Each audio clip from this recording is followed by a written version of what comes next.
Hello friends, जोहार जमा समले जय जगन्नाथ। मुई शुभश्री आपण मान को मोर सरफुली ब्लॉग चैनल के बहुत ही स्वागत करछे। आशा करछे आपण माने समस्ते बहुत ही बढ़िया थिबे। जदि के चैनल ले नुआ अछन तो चैनल के सब्सक्राइब करूँ, पाके जेन बेल आइकन अच्छे बेल आइकन के छुई करी ऑल के सिलेक्ट करूँ, जार द्वारा आपण माने मोर सब नुआ नुआ वीडियो नोटिफिकेशन पाई परबे। आउ इटा देखि पारुथिबे, देखि कर तो जानले ना काना मैं कहमी तो केड़े बड़ बुढ़ा सांप बगिलटा देखि पारुथिबे। आउ तान सांप रो ना तो मुई नहीं जानी। आउ जड़े टच करुचन तार देह के देखि पारुथिबे।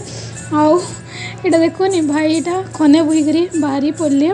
आउ मते इटा गोटे दादाटे पठेइथिले, गोटे दादा बोले नाम प्रचार तांकर चैनल अच्छे गोरांग दादा, जानिथिबे आपण माने। से दादा मते वीडियोटा पठेइथिले आ ताकर गाँव रो इटा वीडियो है। आउ से सांप के इटा जिते बेले देखले कि से माने नै मारी सांप के नहीं करी फिर पहाड़ उपरे छाड़ी दिले। केन पहाड़ बोलथिबे पोपंगा पहाड़, ताकर गाँव पाखे अच्छे। तो से न इटा वीडियो है और ये वीडियो पूरा रियल है। तो देखि पारथिबे भाई जन का पूरा बिल्कुल नाइ डरिक बहुत छोटे हैं, किंतु केनता खतरनाक पूरा डरीचन। आई लोग को देखले तो सीटा माने पूरा डर लगी जाच्छे। मते सांप कोटिया बेले बड़ा डर लागसी। तो आज गोटे छोटे वीडियो नहीं करी आज आपण मन के आसीथिली। आशा करछे बहुत ही भल लागिथिबा। तो लाइक शेयर सब्सक्राइब करबार लगी नहीं भूलबे। एतकी रे रहली, बाय बाय।